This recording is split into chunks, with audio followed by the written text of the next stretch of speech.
I have my speaker off. Sorry, Sue's talking to herself. I've never seen an H.W. Bush stamp before. I thought it was cute. All right, we are live. So I'll make a motion to come out of executive session. I'll second. Roll call, Amy? Kathleen, Yes. Vicky, Yes. Sabrina, Yes. is there action? No action.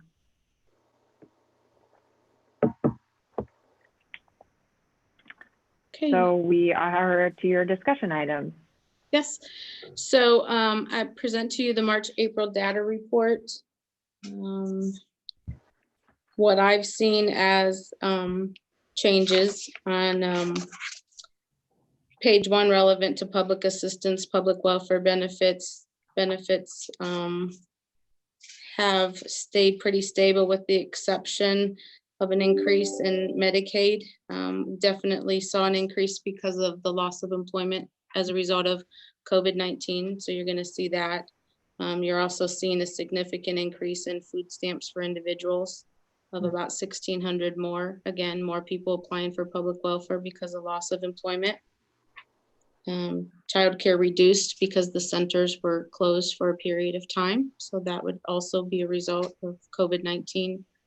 And so those are the stable and significant changes on page 1 regarding public assistance. Page 2, under the customer service center in the public assistance lobby here in the admin building on the 2nd floor, you see, of course, 0 clients seen because our lobby was closed in the month of April as a result of COVID-19. And you also we saw a reduction in calls. I also think that has to do with how expedient my team has been with processing applications. That is coupled with the state allowing us to not take any negative action on cases, closing cases, sanctioning cases. So their focus was processing applications as soon as they came in the door. So, you know, as a result, we saw less consumers calling and following up on benefits because we were more expedient than we had been prior to COVID-19. So that's a positive. So that really, unless you have any questions on page 2, of course, our net transportation reduced as a result. We did still provide transportation through Emerald and PARTA to the essential medical services for dialysis patients. Those in substance abuse treatment, but some other routine trips we saw a reduction in April, again, as a result of COVID-19. Moving on to page, Oh, go ahead. I had a question on page 4. Okay, I'm moving on to page 3. Okay. 3, the significant change on page 3 is total services provided to our Ohio Means Job Center customers. You see an increase of about 700 more services. We did phenomenal in our outreach virtually to customers. We got permission from the Ohio Department of Job and Family Services Unemployment Office to be able to create a video. We helped out with a lot of those questions. So virtually, that team did a significant, excellent, and provided significant work virtually for people that were underemployed and unemployed. So that's the increase that you see there. Page Kelly 4. Jo, on that page, on page 3, which of the numbers, is there a number that indicates that a person has gotten a job through our services? No, they're actually, the state has a new vendor that's going to upgrade the Ohio, what's the CMS stand for, Sue? OWCMS. OWCMS, it's an acronym, I don't even know. Yeah, I don't know. Case management. Case system. management, but the system does not have a filter to track those that get employment. Hopefully with the new system and the new vendor, we'll be able to do that. But Okay. there is not a tracking mechanism right now in the state system that gives us that data. Okay. Page 4 is the impact program that replaced the passages program, where we're trying to work with obligors through child support to get training and employment. Those numbers are pretty small or minimal, but I can report to you in a team meeting that I had that there were 17 referrals made to that program this month. So we're hoping to see a significant increase in change with that population as well. Work experience program, those are participants that have to participate in some kind of job capacity as a requirement of the state of Ohio. And so it's just giving you placement numbers relevant to those participants on public welfare. And I'm on page 5. I did not see anything significant as far as change there, unless you had any questions. Mandy collects a lot of data. And then page 6 under children's services, we had 0 adoptions finalized, but we have a couple of children that are in the legal process of being adopted. So you'll hear about that in the future. And then children in custody at the end of April, we had 219. To date, we have 201. So the report doesn't reflect the reduction.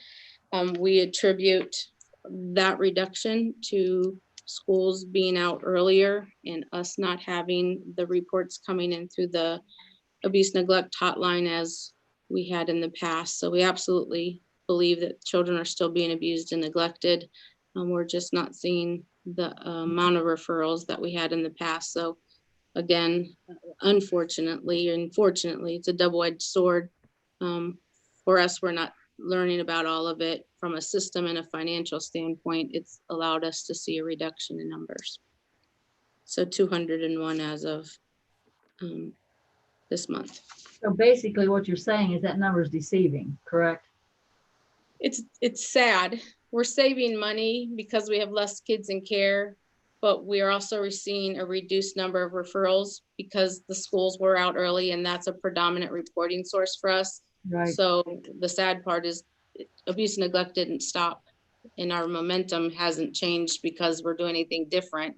Right. It's really because, you know, the county stopped, the state stopped for 2.5 months, and kids stayed home with families, and neighbors didn't get to see kids a lot, and teachers weren't seeing kids a lot. And so not just Portage County, the other 87 counties and directors meetings, we're all bracing ourselves that what could potentially happen in the fall on all levels. But again, if this, and we're hopeful that the schools open in some capacity, but that could also open the floodgates for child welfare because these kids haven't been seen for months. So more to come on that, but that's been a concern expressed from the JFS directors to the state JFS director. Definitely there's no more resources coming down to the chain and channel. So we're just gonna take it day by day and see what happens. And I'll keep you abreast of those changes too. Thanks. You're welcome. Child support numbers pretty consistent. And our staffing numbers are a little about, it says 201 as of the end of April. We had a couple of resignations to which we're not filling. So it's about 198 staff at this point on page 7.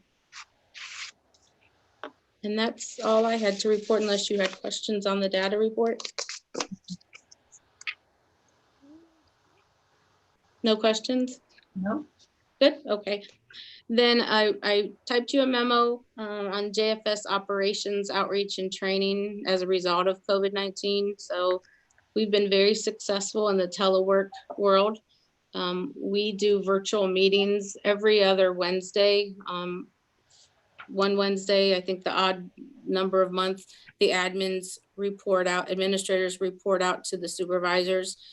And then the following month, the 35 supervisors do report outs, and we recorded a DVD for all of you. If you're, not that you have downtime, but the supervisors are reporting excellent work from staff, from quantity and quality. the vast majority love telework. And so I just wanted to share that with you, and I'll filter that DVD up if you have time to look at that. That would be great. I do know from association meetings, JFS association meetings, that the state is looking at the options for us to be able to continue in some form telework in the future. They're seeing excellent numbers, especially in the public welfare world. Case in point, in Portage, we were very delinquent on Medicaid renewals just because of the onset of Affordable Care Act and having thousands more people on Medicaid. And we're going to be at a place, first time in 3 years, we're going to be caught up at the end of this month. And so again, on the state side, when they're looking at our production and our numbers, they are seeing a lot of positive in a Wow. lot of our world. So more to come from me to you when they talk more to us about those options. But I can tell you the team here, 95% would love some hybrid future in the telework world. So again, more to come. But so this talks about that. But as we shut down the lobbies, rightfully so, because of the pandemic. But with the unemployment rate as it is, and even though we're doing exceptional virtually, most of the counties have been opening their Ohio Means Job Centers over the last month and a half. And so we want to follow suit and open our Ohio Means Job Center on June 22nd. I attached a guideline, a safety guideline that the staff developed. We used the CDC guidelines to develop that. We've conferred with Bob Walker from Portage County Health District. We are part of the EMA discussions weekly, so we've kept them all abreast of this piece too. But we do need to provide an open door type of service for the unemployed, more than just virtually. So we like to open June 22nd. June 29th, I'm sorry. We ordered plexiglass and we heard this week it wasn't going to come in time. So that date says June 22nd, but we're proposing, and you'll have a press release come your way in the next day or so, of opening June 29th. The hours would be limited. The press release reveals that. I think it's 9 to 11 and then 1 to 3. So that we can sanitize between, not allowing any more than 10 people in our Ohio Means Job Center at one time. Definitely following safety protocol, taking temperatures, making masks available. While we know under the governor's order, we can't mandate people to wear masks, we can recommend, and the EMA has given us a great supply to be able to offer our customers masks. Also, if the other lobbies in the buildings, if the other county buildings aren't opening in the near future, we can also use the Ohio Means Job Center to see clients on an emergency basis from the other 3 divisions. So children's services, child support, and public assistance. There'll be enough office space available there if we have to do emergency one-on-one or face-to-face visits. So I'm hoping that you all support that opening on June 29th. The guidelines are attached so you can see what precautions we're going to take.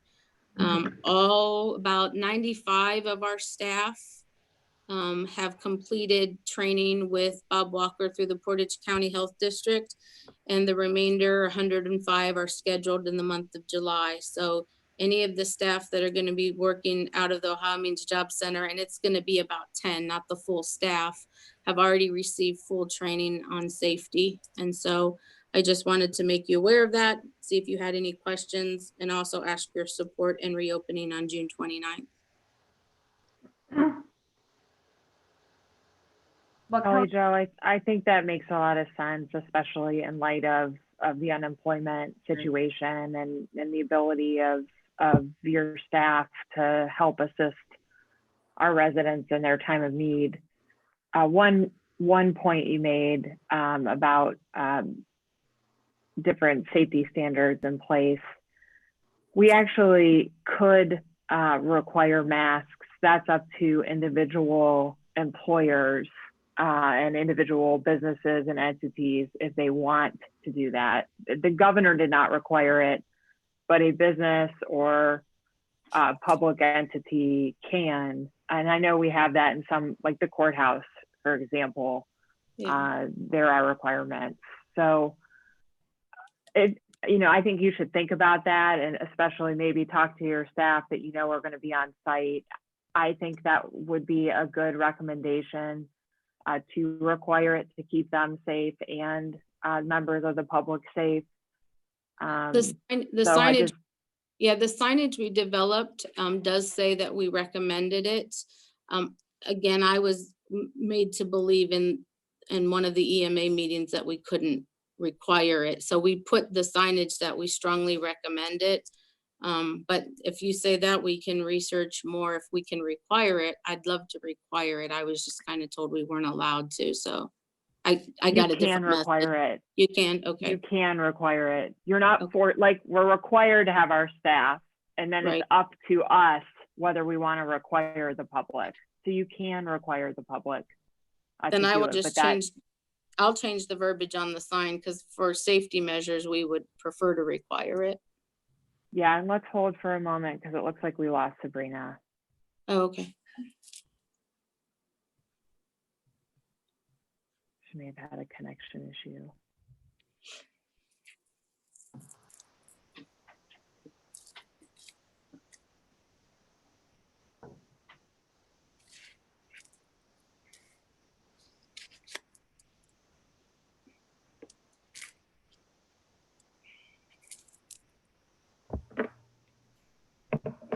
Okay.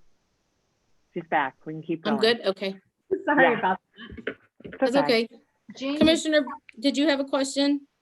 I just want to ask Jane, does this come into play when you said we have to document if they can't wear a mask for some reason? Would this be applied to like JFS also? I think that I was gonna talk to her specifically, but when they Okay, come back in our building, they have to wear it. They'd have to wear it at any location. okay, It's the employer's obligation to make sure their employees wear a mask at work. And I agree with Kathleen, and I'll dig the language out. It was in one of the Ohio Department of Health communiques that the individual business can require a visitor in their business to do a temperature check, Mhm. a self-evaluation, answer the questionnaire, and wear a mask. So the And only we thing it have, was if he was close. and we have all those, except for, again, the language we had was recommended, because again, so we absolutely, if you can find the language, just so we have my management team, that would be great. And it would be as simple as changing a couple words on some flyers. Great. thank you. Uh-huh. And then the middle section of that memo talks about my decision to cancel some events, again, as a result of the current pandemic. So our senior forum would have been this fall, and you have a press release coming your way that we're going to move it to 2021. You'll see future press releases on the other events, the fatherhood celebration, the child support appreciation lunch, and the back to school health and wellness fair. We're really sad because we have 9 teenagers in foster care graduating from high school this year. And so we all usually, I know Commissioner Bennett, you were able to attend last year. We give them an actual graduation party. So pretty sad we're not able to offer that, but we're still providing them with, our routine stipends and congratulatory outreach. It's just really sad. It's really nice too that the Ohio Department of Job and Family Services has solicited information from all 88 counties on our graduates, and the state is also going to provide a gift to all of the youth in foster care who are graduating. Again, recognizing this is a sensitive time for kids that had, dreams to walk across that stage. And so, but anyways, that's sad, but we're also going to make sure it counts for them. And it's really exciting to have 9 of our kiddos graduating this year. Hey, Kelly Um, Jo. uh-huh. Kelly Jo. Yes. Did I remember seeing something where they passed legislation where the children in foster care during this pandemic, just because they age out doesn't mean they immediately get kicked out of foster care? Correct. If Okay. there's a issue or a challenge with placement or emancipation into a different, that the state will provide us with funds to be able to maintain them in current placement. So yes, that's absolutely correct.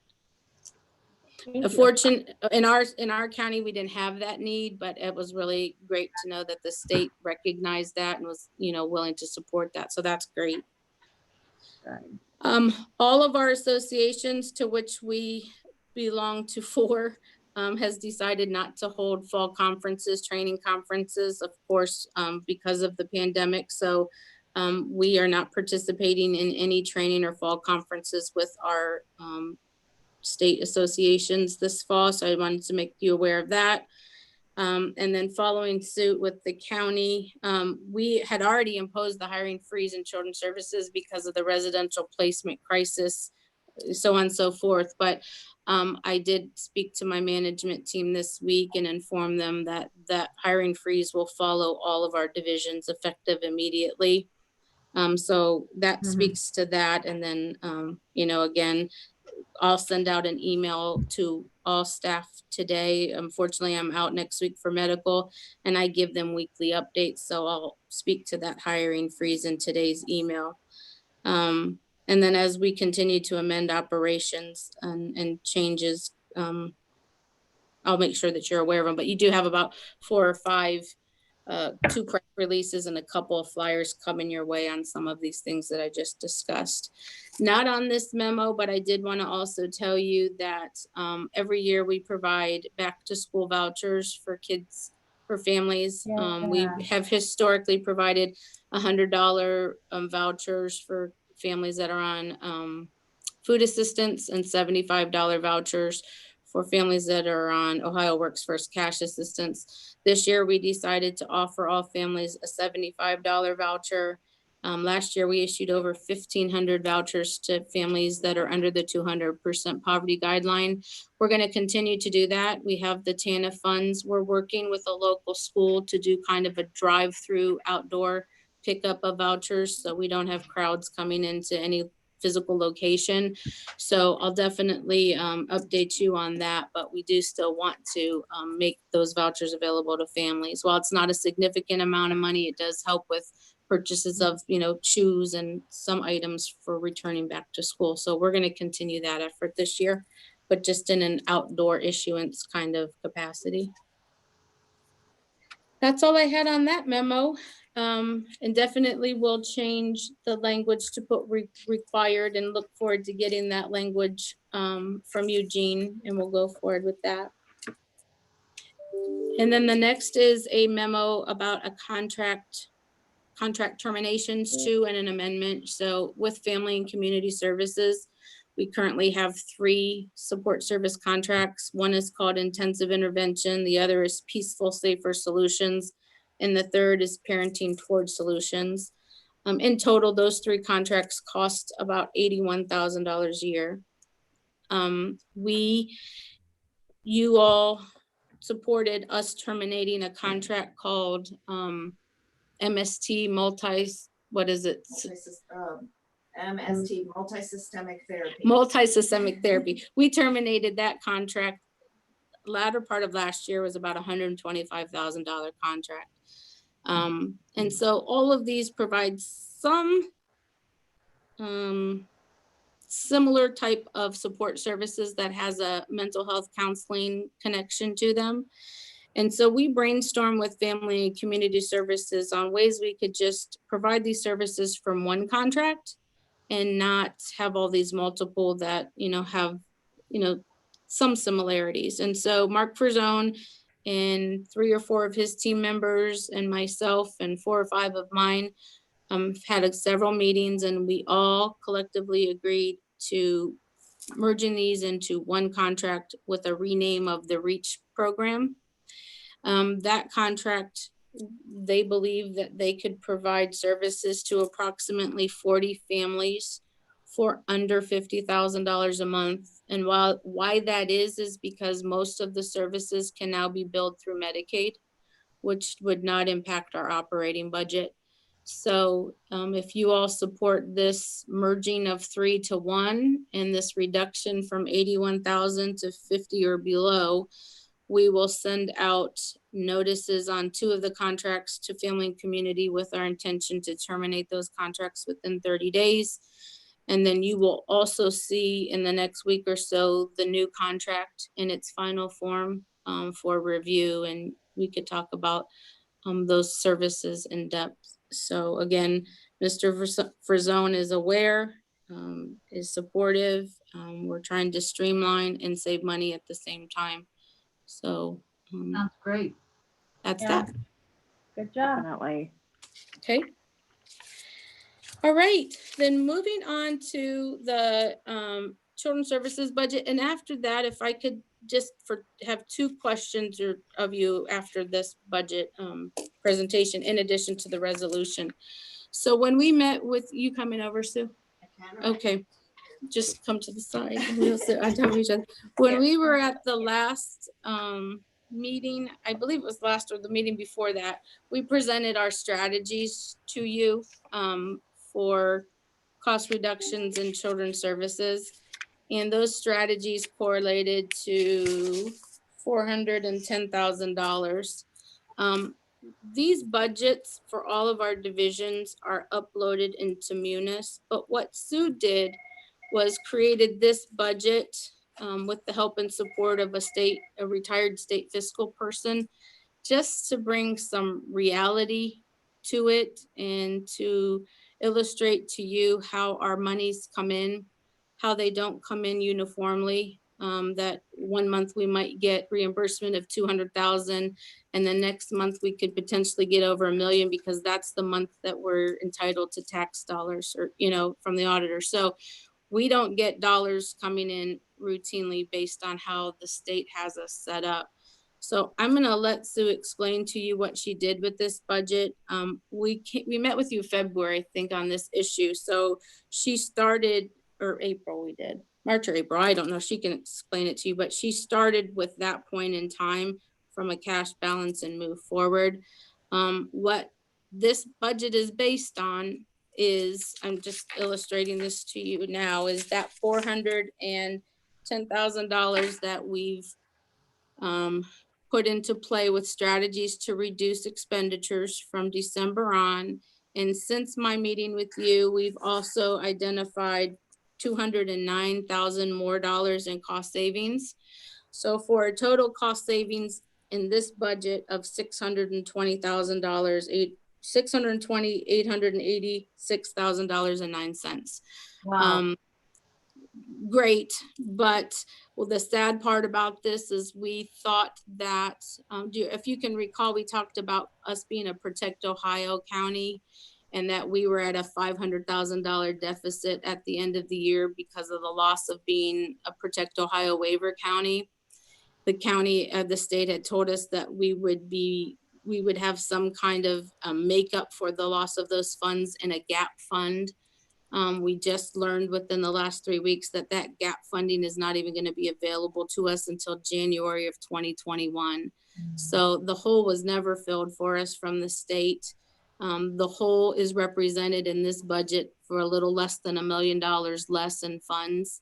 So despite the $1 million less in funds from Protect Ohio, not receiving the gap funding, we were able to come out from a projected budget at a plus of $180,000. But let me say this to you, that number is gonna only be contingent if the placement costs and the kids in care can stay in some type of a normal state. She based the numbers around about 200 children in foster care and 6 children in residential facilities. So it'll ebb and flow. But we will bring this budget back to you in September with real numbers through August.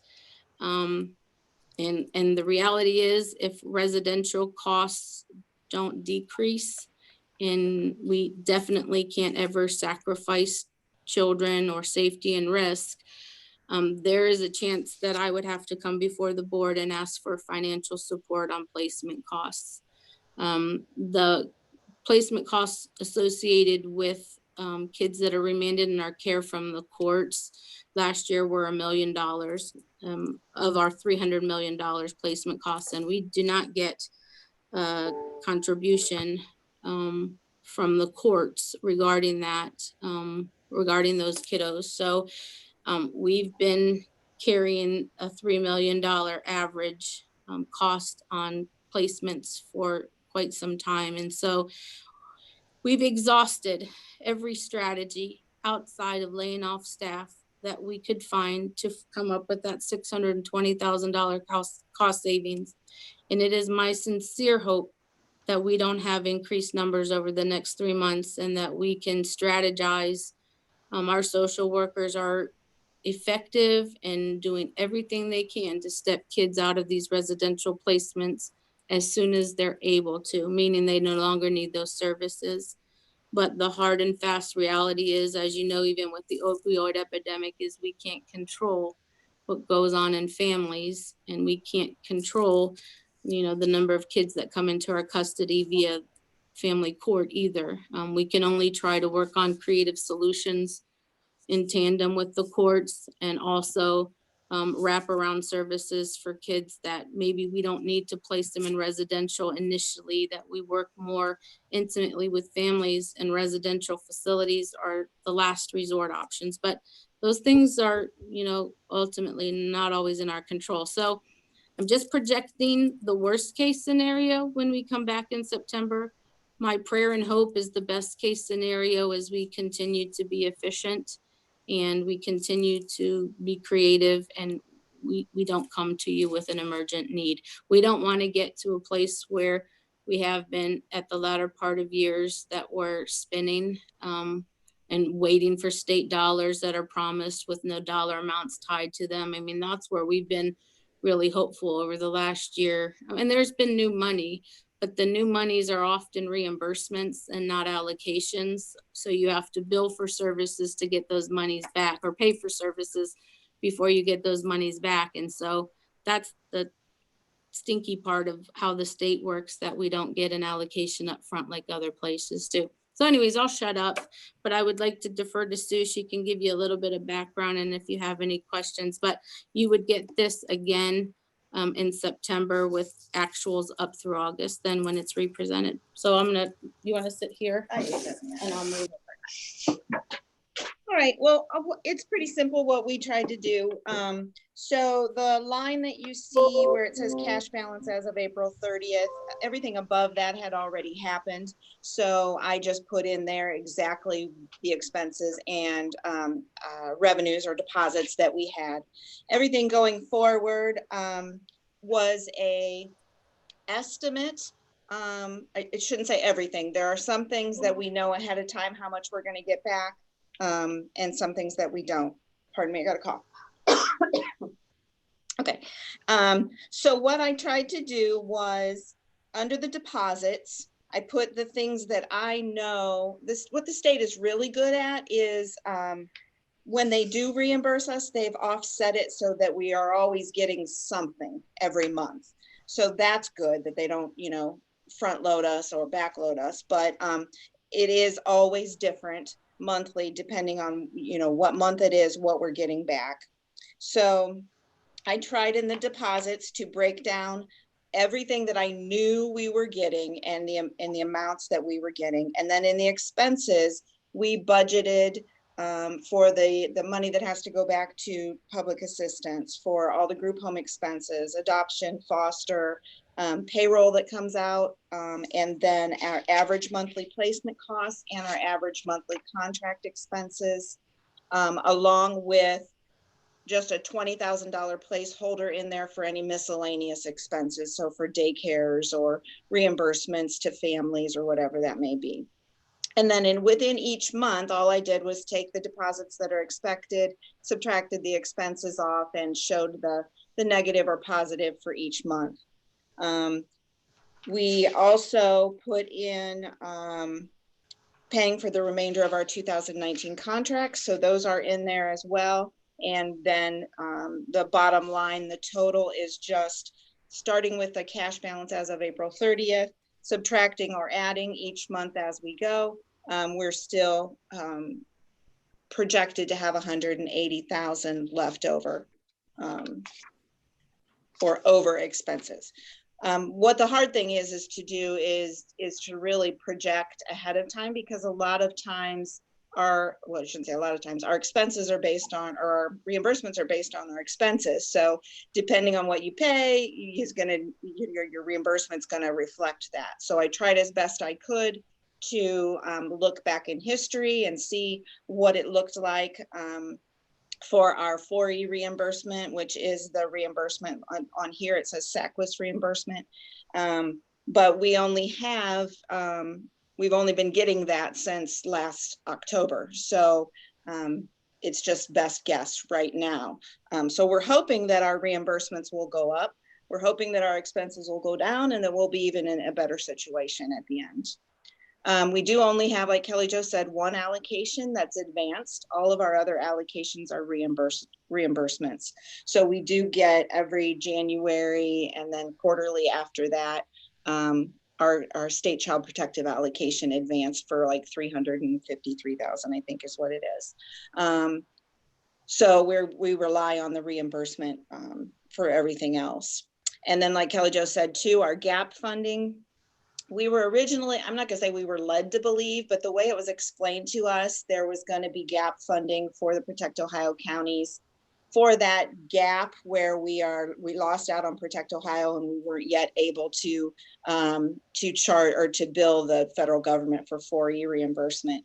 Now it's sort of like we just found out we're not going to actually get it until January of 2021.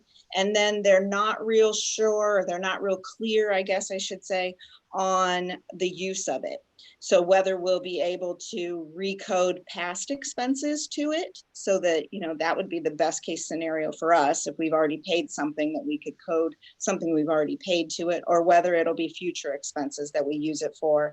And they really haven't clarified whether it'll be an advance or a reimbursement either. So those things are sort of up in the air, and exactly how much it will be. It will depend on, you know, how the year rolls out.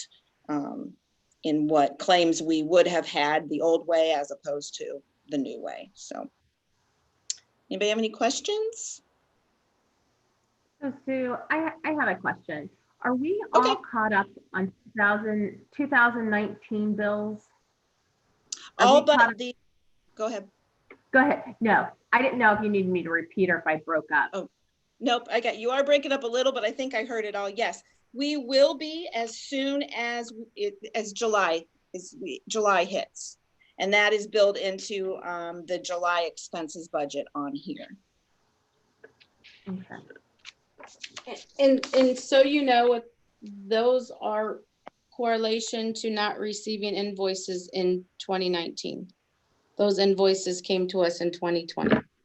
So everything that we received in 2019 has been paid, but anything that came in 2020 from providers, multiple months at a time with needing to get collateral information, those are the ones that have been outstanding, and Sue's been working with an agency or two to get the backup information needed to be able to pay those.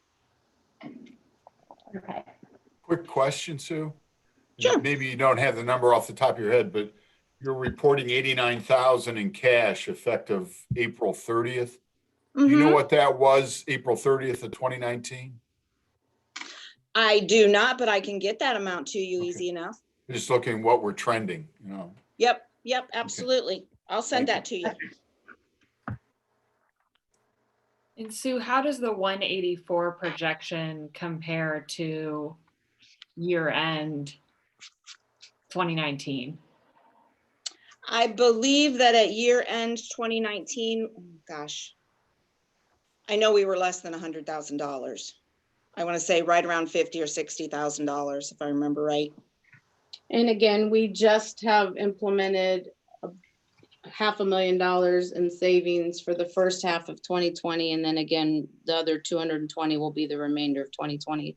So those would not have factored into 2019 versus 2020. Does that make sense? I'm probably confused.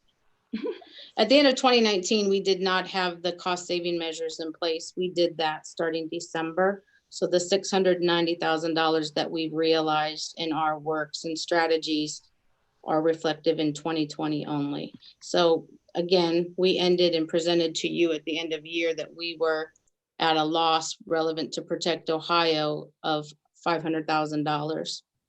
So again, reflecting back on that, when Protect Ohio stopped October 31st, September 30th, yeah. we had to realize a $500,000 deficit for the last quarter of 2019. And $1 million for 2020, or I'm sorry, I didn't hear you. I have that we're losing $1 million in Protect Ohio. In 2020, the loss is $1 million because absolutely. So projecting ahead, but at the end of 2019, by December 31st, we were less $500,000. So we were at a deficit then. Now projecting ahead in 2020, that loss is $1 million over 12 months. Then again, we found some cost savings of about 690,000. So a little bit more in balance at the end of this year, but we also haven't replaced a number of positions and stuff too. So, And that Protect I can Ohio spin it back amount, to you. that Protect Ohio deficit was based on the fact that we hadn't started receiving our 4E reimbursement yet again. So there was a gap. So as of September 30th, those services were covered, September 30th and prior were covered by Protect Ohio. Starting October 1st, then we pay those and then we get federal reimbursement at the 62, whatever percentage it is for the FMAP. So we had to start paying October's invoice before we could get any reimbursement for it. So October, we weren't even able to pay probably until January. So there was that 3-month lag where we weren't getting any reimbursement because of the lag in the service period, let's put it that way. So does that mean it's not really $1 million total loss, that there's reimbursement for a piece of it? Correct. So Through a different stream? we estimated $1 million just because we had lost out on 500,000 in 6 months. So we were estimating that. To know exactly how much we'll have lost, we'd obviously have to wait until the year's over and then see what we would have gotten in. And that's sort of what they're going to do at the state with the GAP money. They're going to look and see what we would have received as Protect Ohio counties as a whole, like for the whole, all 20 of us or 19 of us, however many there are. And then they're going to look and see how much we received the traditional reimbursement way through federal 4E dollars. And then they've got a little formula and they're going to give us that funding if we actually received less than what we would have under Protect Ohio. But the sad reality is, you know, there was no provisions for counties that had to make up that deficit, that are making up that deficit, other than reduce budgets, which we've done. And so, again, not every county, there are counties that have levies and are supported by the Commissioner's General Fund dollars for placement costs. There are counties that have no levies. So in Portage, of course, we do have a levy. We've not come before the commissioners and asked for you all to support placement costs since I've been a director, and hope that that not be the case. But definitely there's several counties in Protect Ohio that get funding from, you know, all sources. So their deficits have been made up through County Commissioner General Fund dollars too. So again, that's not where we're at, but that was the purpose when we presented last year and us doing this more detailed budget versus what's in Munis, for you to see the dollars that do come in when they come in. We've also wanted you to see what we've done as far as our best efforts in reducing our costs. We're very blessed to have passed both of our levies. And so that, again, come September, we can, if we can control numbers, it would be perfect. We would come out in a good place despite not having the GAP funding. But if more kids come in care than we're projecting, and again, we can't control these residential numbers outside, you know, as far as kids being remanded, that can cause us to have a crisis. We do not want to wait to the last minute. And so again, we have a meeting with Judge Berger and his team and our prosecutors in a week and a half. We have a number of creative ideas. The multi-system youth funds that are available through Family and Children's First Council, which I'm a chair of, We are not utilizing those funds like we should in Portage. We've had 0 applications. The only way we can utilize those dollars if the kids are not in our custody. So again, gonna have some conversations. The court is an independent body and the judge will do what he feels necessary in his courtroom. But if parents can retain custody of their children and us still be able to work with them and still utilize residential facilities if needed, those dollars don't have to come from this operating budget. It can come from the state of Ohio. So our hope in our meeting with a team of 8 of us is to be able to come to some kind of an agreement or an understanding of how best to utilize these funds. Summit County, I know a month or 2 ago, Children's Services had 11 of these applications approved. Again, that offsets costs. You can have a family that's open and have the state pay for some of these residentials versus we have to be the custodial parent and lose out on that opportunity. So I can keep you all abreast, or at least Kathleen, I know as a president, I can update you from the meeting if you want, but definitely at the next one, let you know what we're able to accomplish. But it's really essential that we share all of these things with the court. Again, respectfully, we have no control over the judge and what he feels is in the best interest of kids and when he involves us and when he doesn't. But, and it's not about money. I don't want people to think we would ever sacrifice safety because of dollars, but I would be remiss in not reporting to you that placement costs in residential facilities were, just most recently, we had am I still on? We had a provider that, wanted to charge us $500 a day for a child.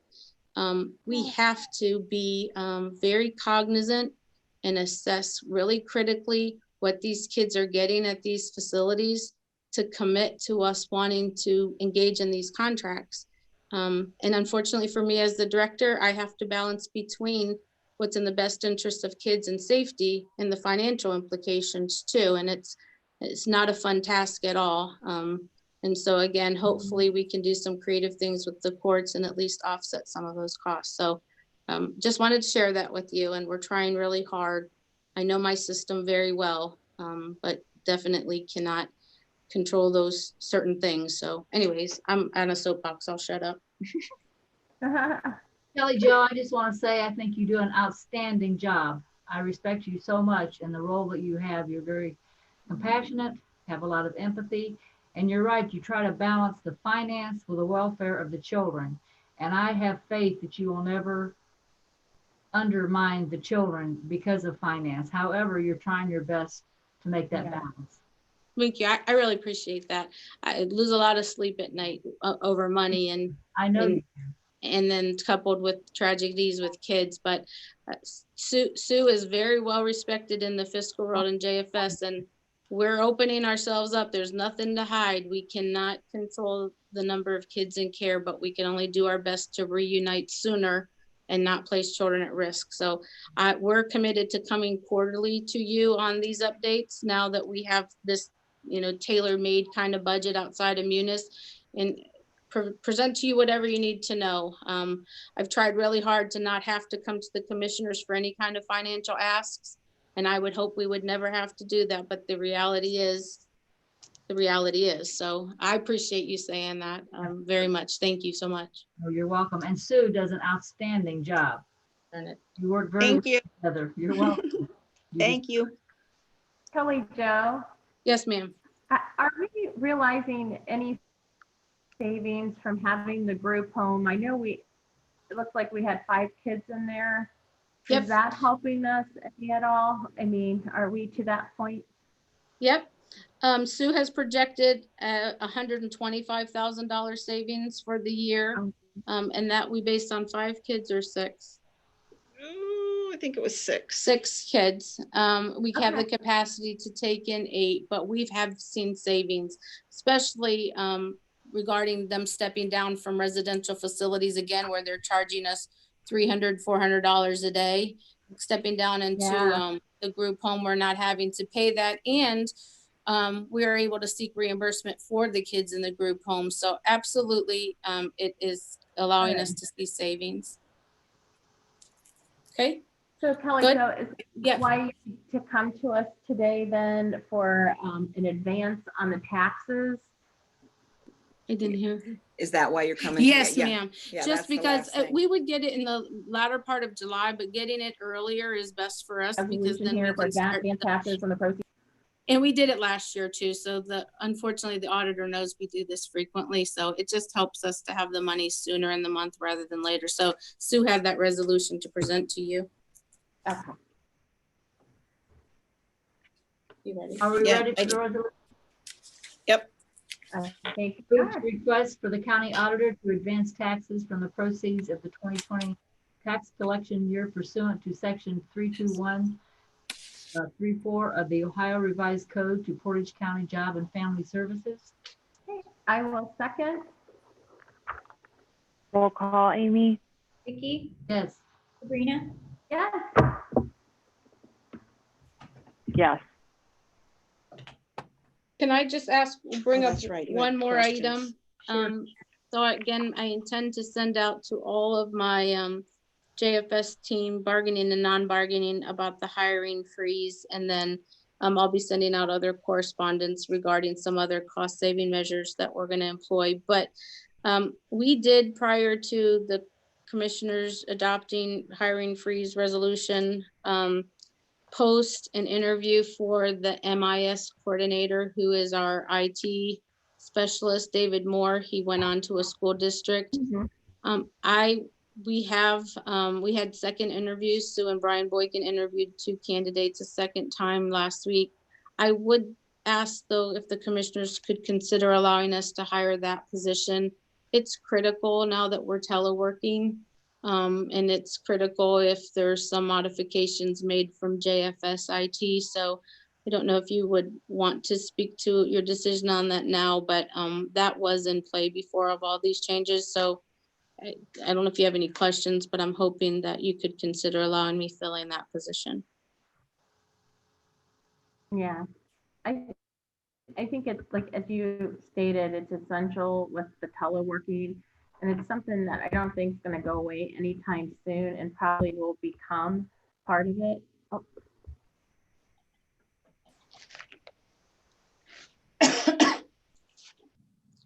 Is that okay?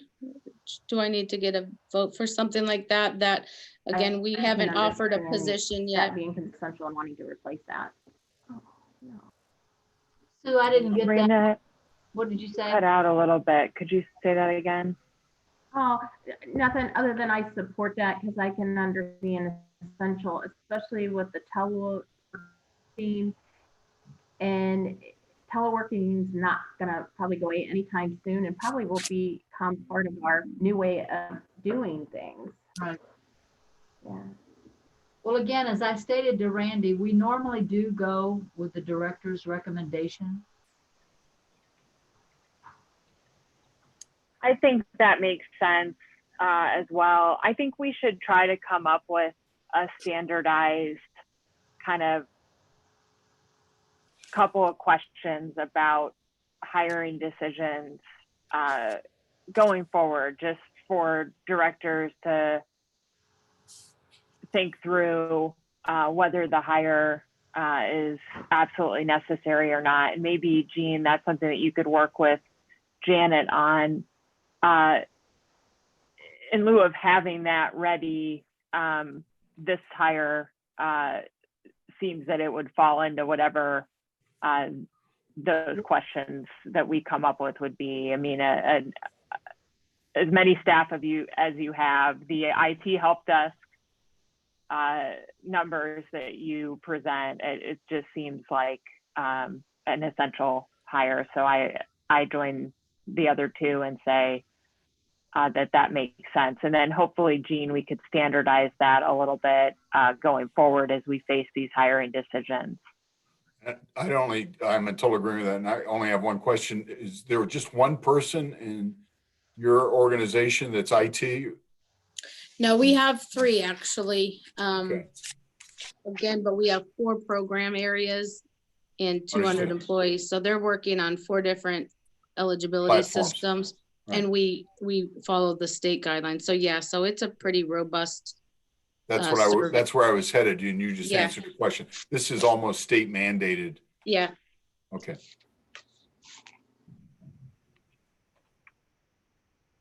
I mean, Okay. again, the skill set necessary is what we need. We need somebody that has intimate knowledge on IT and networking issues and be able to communicate with state IT. And the two support staff we have, while they do an excellent job, don't provide the skill sets for this position, so to carry it. Okay. All right. Well, I think that's all we had on your agenda. Is that right, Thank Kelly you so Jo? much. Yep, that was it. Thank you. Thank you. Thanks, guys. Have a good day. Thanks to both of you. Take care. All right. Jean, did you have anything else? Did we finish? I snuck the one in at the miscellaneous, which was going door to door, talking to people about masks, and that's what I have. Yeah. Okay. Wear your mask while you're doing it. All right. All right. Do we have anything else So You know, she's, that we need Kathleen, to? I would just like to make a comment about Gene and his short time. You've really come in and you've hit the road running, and it's been very helpful. Thank you. Well, that's really a testament to the people that I work with, not to me. You know, You're a team everybody's been player. very helpful. So Yes. Thanks, Jean. thank you. Are we ready to adjourn? Yeah. So moved. I'll second. Roll call, Amy? Vicky, Yes. Kathleen, Yes. Sabrina. Yes. All right. Thank you. Everyone have a good rest of your day. Thank you. All right. Bye.